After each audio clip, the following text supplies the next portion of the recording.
ElectraCast. Her and I are so similar in this way. We just really want to share our stories and want women to embrace who they are and be fabulous and find that fabulousness in them. Is that exactly why you wanted to do this podcast? I mean, what? Just felt right. Welcome to Unapologetically Fab, Where we take you on a journey of discovery as we collectively explore how to stay fab. and live this life by our own design without apologies. I'm Stefany Baclaan. And I'm Eden Alpert. Aloha. Thank you for joining us today on our first episode, Love at First Sight.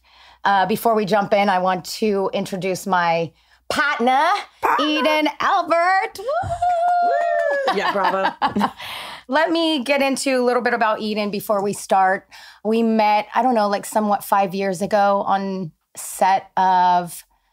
Is it 5 years already? 5 years. Was it? Or 6? I think it's like 4. I don't know. Anyway, I fell in love with her. We met on the set of her father's documentary that I was working on. And her loudness was similar to mine. I knew she liked to drink, and I just fell in love with her. She's a philanthropist, owner of Vibrato Jazz Grill, one of like this historical landmark in Los Angeles that if you haven't been, you should go, in Beverly Hills. And I don't know, we just kind of fell in love. And I remember our first final get-together in life was after COVID, because we had met and then COVID happened and we were all on lockdown. Right. And then she popped my cherry by taking me out in public to the first restaurant I'd been in what, 2 years? That's right. Yes, remember that? Yes, I remember. I remember you saying that. So anyway, we had become friends, and I was doing this competition, and I decided I wanted to do this podcast because, you know, we're so young in this game. And you're so fab. And we wanted to just explore the fabulousness in everybody's life and bring out this journey for all of us. So I asked Eden if she'd do this podcast with me, and she said yes. Well, okay, let me just talk a little bit about my version of how we met. I walk in on the set of my dad's documentary, and I have no idea what to expect. The first person I'm drawn to is this little petite, long-haired ball of fire, and she's the only person I'm really talking to on the set. And of course, my dad was like, of course you guys are bonded.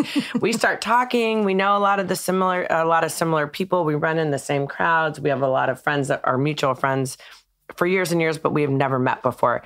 And Stefany is a producer, a dancer, by the way, has an infectious laugh, if we can add that into the list of things that she does. A beautiful smile. She's a model. She's an entrepreneur. And we were just drawn to each other, I think, because of the mutual energy that we have. And absolutely, we kept saying how much we love each other. And then my part of the filming that day got cut. If we can say, right? And I had to fly back from Tahoe. That was the second time we met. Hung-da-dung-dung, yeah. Fly home just to shoot a part that literally, if you blink in the documentary, you don't see me. I mean, you definitely see me, but it's nothing about fabulous. But I know how fab I am, and whatever. I don't take it personal. Anyway, that's how this all kind of came together. When Stefany said she was doing a podcast, I've been asked many times to do podcasts, whether it had something to do with my restaurant, Vibrato, or it had to do with my life and reality and the way I grew up. And this contest, I said, oh my God, we are so fab. I want to do this with you. We are. You know, yeah, is that exactly why you wanted to do this podcast? I mean, It just felt right. It felt right to do this podcast. And a lot of other people said you should have your own podcast or you should do a podcast with me. And it's never felt right to the point where we've gotten to where we are right now in this moment. Yes.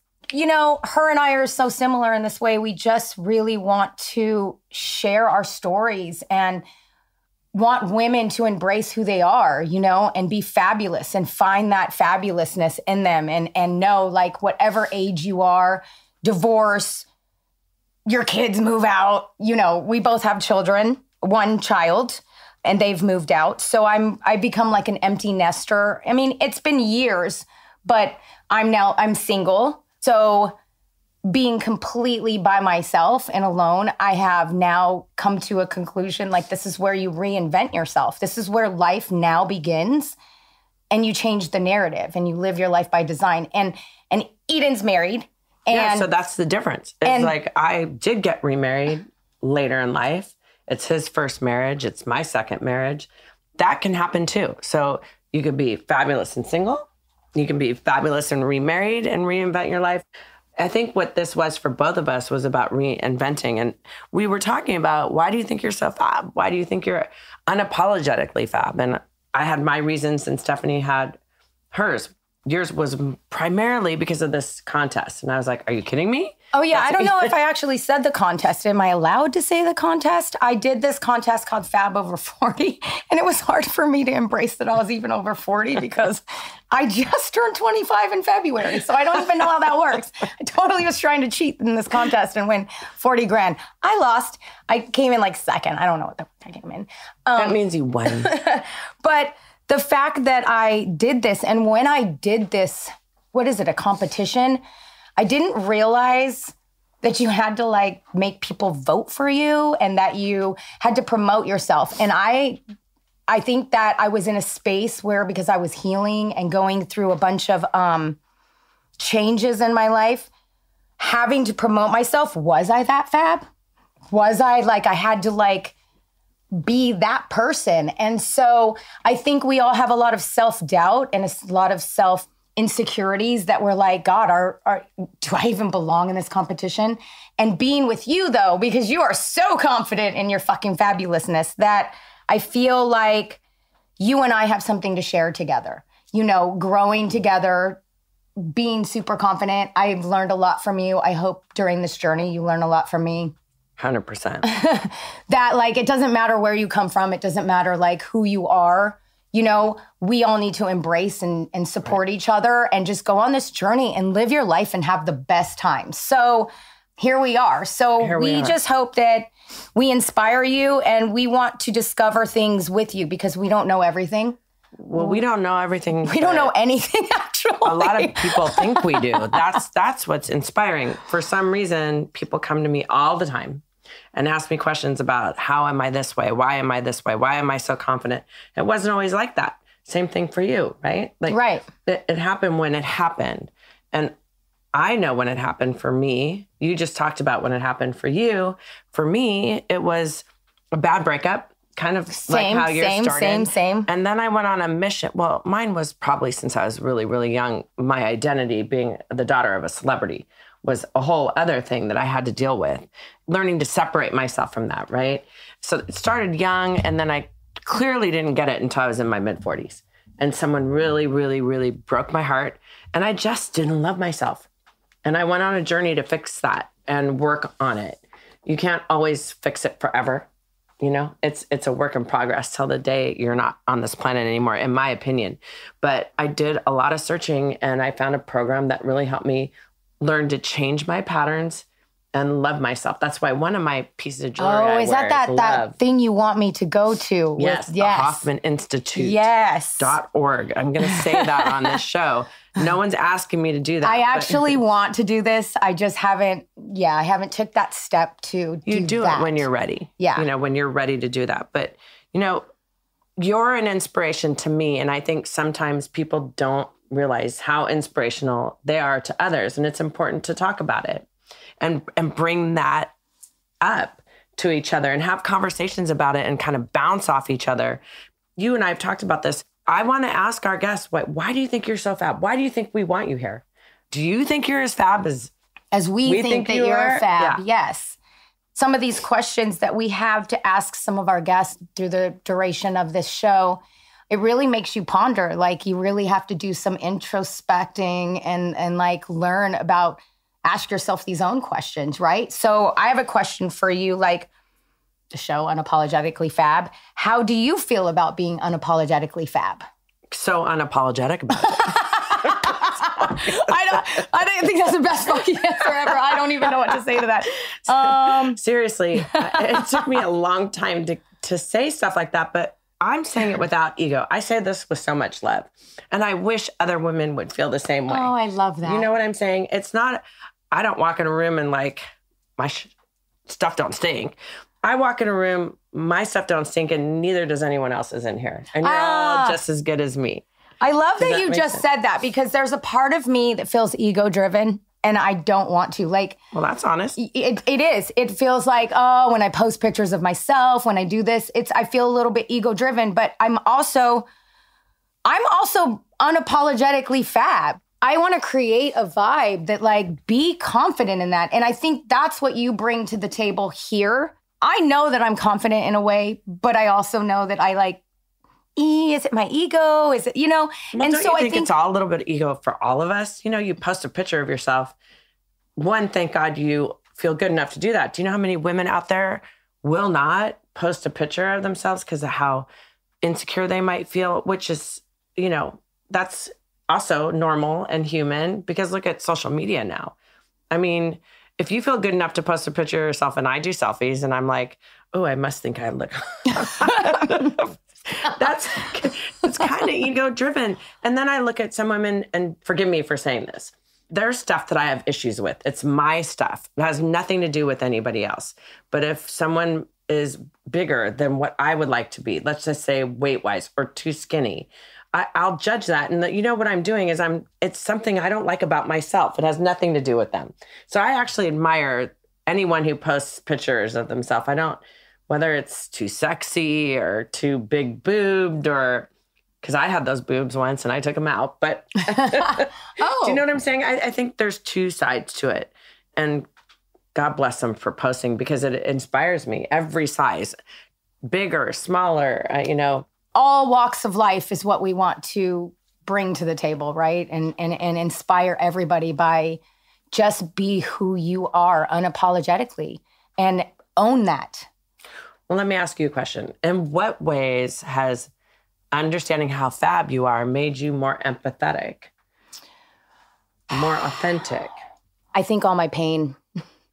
I think pain has brought me, oh my God, I feel like I'm going to cry all of a sudden. God, Peter, you shouldn't have gave me that shot. Just kidding. No, I think all the pain has really, I've embraced it. I've learned it. I've healed through it. Still healing through it. As we talk, everything's a work in progress. But I feel like that has made me so compassionate to anybody in life, because it's true when they say you don't know what people are going through, And I can say, because one of my best friends is Smokey Robinson's daughter, Tears of a Clown, are probably like my themes, if that was the closing credits of my life and the people that really know me, I might be a really sad person inside, because there was so much pain, but I have learned to heal through that, and laughing and my smile and just living this life to the best of my ability has made me understand people more. Right. I think Does that make sense? And I also think people sometimes misjudge too much laughter, too much silliness for exactly what you're talking about. They think I'm happy and I'm perfect and my life is perfect. Right. I mean, there's a lot of people that think that. And I share that on social. I try to share my sad shit. I just try to share, if I'm going through something, I'll write about that. A lot of people don't really read, but you have to know that it's not perfect. I think people read more than you think. And I think I really believe, for me, social media, the way people come up to me and they tell me that they're inspired by my positive stuff that I post. I try not to post negative, but when there's something going on and I feel like I need support, I feel that, believe it or not, I can go to social media. And when people come up to me and they're like, thank you so much for your post, it makes my life feel better on a day-to-day. I think even the sad stuff is a positive for people. Because it's real. And I think that's also what we want to portray on the show, is being real, because that's what makes you fabulous. The realness, the vulnerability, the sadness, the pain. And then, that somehow has to turn into the silver lining of being beautiful. That's your story. And the stories always lead you to where you are right now. And the stories are super important. And that's another reason why we're doing this. You're hearing little snippets of our stories, you know, so little about us, which you'll learn over time, you know, because there's so much about us. There's so much about Stefany, and there's so much about me, and why we're sitting here right now. We don't just become fabulous overnight. No, I mean, being in this world, and we're in Hollywood, we're in Los Angeles. Your lifestyle has definitely been in the limelight for a really long time, but you have stories to what made you who you are. And I think people from wherever they are that don't live here see things differently. They see things as the limelight, and they don't see the mess. They don't see the lotus flower coming up from the dirt and the mud, right? Yeah. Yeah. 100%. Yeah. It's hard to see that. We don't always show that. And so I hope that we get to some of the nitty gritty with some of our guests and get to know each other, because we'd like to get to know like who's following us, our guests, what your stories are, what we can share, what the takeaway is, and what we can all learn from each other. I think that's basically why we're just here. And I think it's important to know that the people that we're choosing are some celebrities, some women that have been married and divorced, some that have a story. They're all over a certain age. We're going to say 40, right? We hope. Or they're just fabulous. Just fabulous and at any what age. got them to that point. I mean, my whole thing is that you can shift your life anytime, at any age. I met a woman a few weeks ago when I was being honored for this Gwen Award, and she was 90 years old, and she's reinvented her life, and she's married for like the 5th time. It was so inspiring because she's married now at 90? Yes. My Aunt Mimi, who's 96, her 99-year-old boyfriend passed away a year and a half ago. It's like her 5th. She says this is the love of her life. And she's been married 4 times. So here's the thing. What do the other 4 think about that? There is hope for people who have never been married, because I know things are very difficult right now. But whatever story you tell yourself in your head is, I believe, what you can manifest and make happen. So I have a lot of friends that are single still and never married. And part of me believes, yes, it's very difficult, especially in LA, to find a good guy. It is difficult, but I don't think it's that difficult. I found mine, but I also had to open my mind to nobody's perfect. You're not going to get everything you want in that jar. And if you really believe that, I don't know what fucking planet you're on. I really don't. Sorry. Well, I mean, I kept picking the paper out the basket and seeing who my next one was, and it didn't work. So, but I'm happy to be single right now. I'm happy to be loving myself more. I'm happy to share myself with all my friends. Like, I love my girlfriends. Yeah. You know I love my girlfriends. You know I love hot girl fucking summer, hot girl winter, hot girl spring we're coming upon. We'll get into the men in a different episode, because that's a totally different story. My everything. I call my girls for everything. Yeah, because we have all the pictures of us girls here the other night at your house. There are traits of my husband that that don't work in the day-to-day of my conversation that I want to have. And he's totally cool with that. I'm sure he'd rather me go to my girlfriends, because, you know, guys don't want to hear all the crap we have to talk about. They really don't. So anyways, what skill or personality trait that you really feel like you worked on? For me? Yeah. Love, compassion, patience is a really big one for me. I would say love and compassion are 2 of the biggest ones, because once I understood that everyone has a story, and I don't know what that story is and why people react a certain way. Like one in particular, my mother, you know, was a certain way to me. So I never really understood it until I understood that she is the way she is because that's how she was treated, these patterns. Oh, so, this generational trauma. It's generational. So when you start to understand, let me just breathe, let me just work through this stuff, let me understand why someone's treating me a way that might hurt my feelings. I don't take things so personal anymore.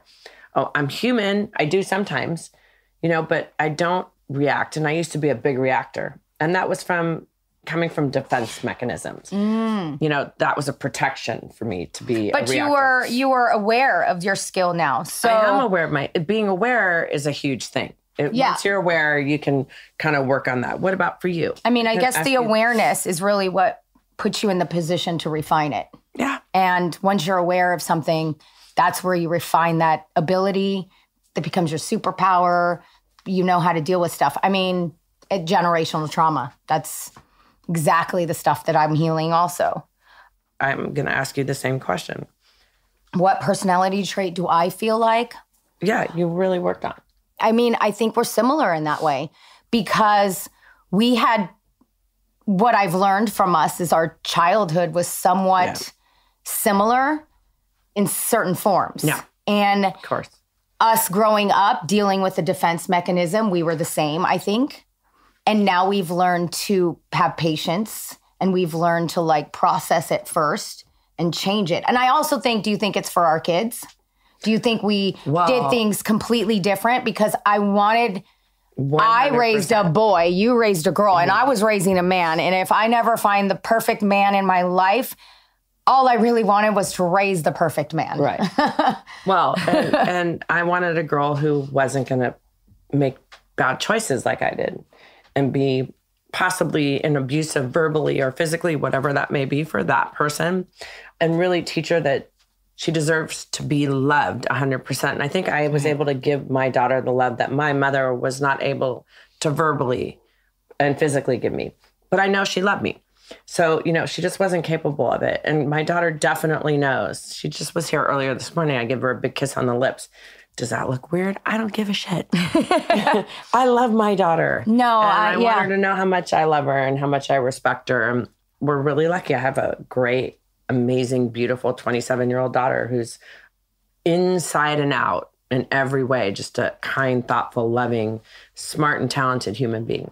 Yes, I can say the same about my son. I love him. Or he's having man issues right now, but but he's around the same age, right? How old is he? He's 25. So it takes him 20 years longer to catch up to us. Yeah, for sure.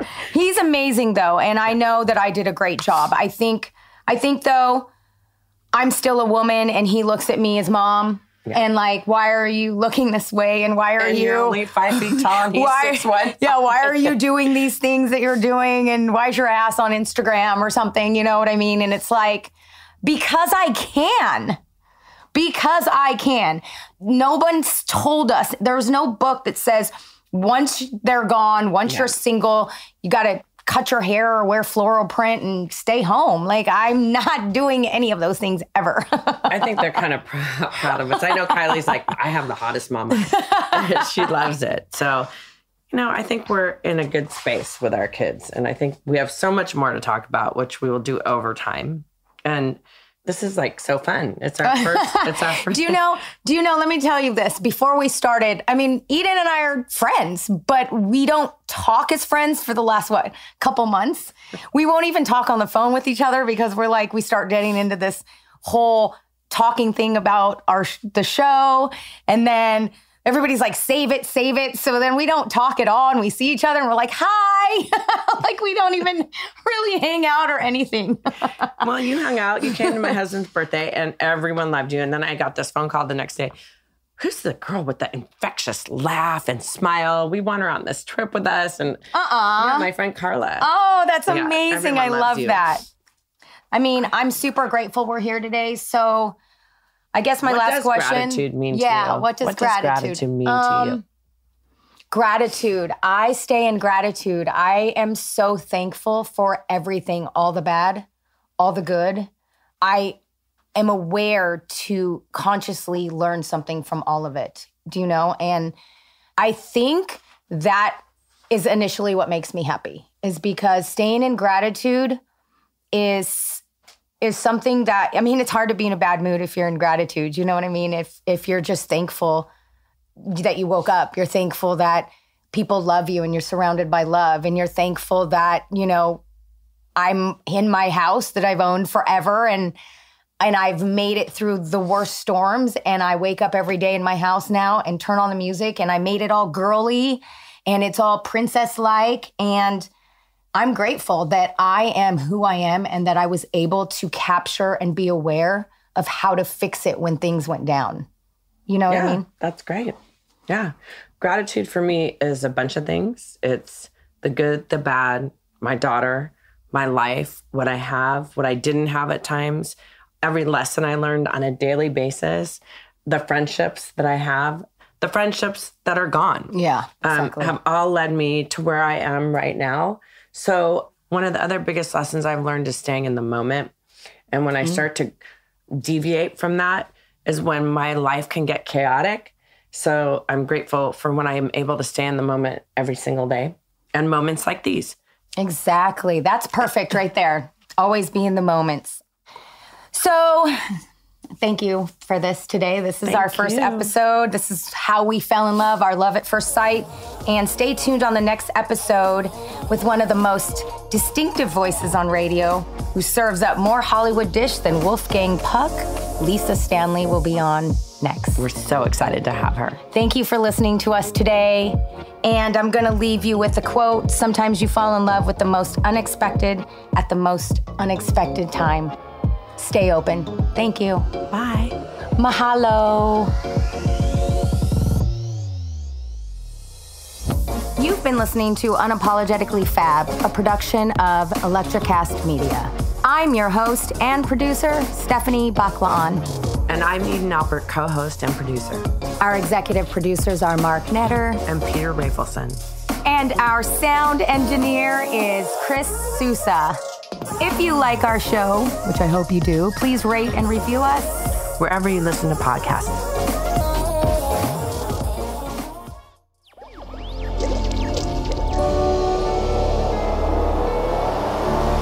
ElectraCast.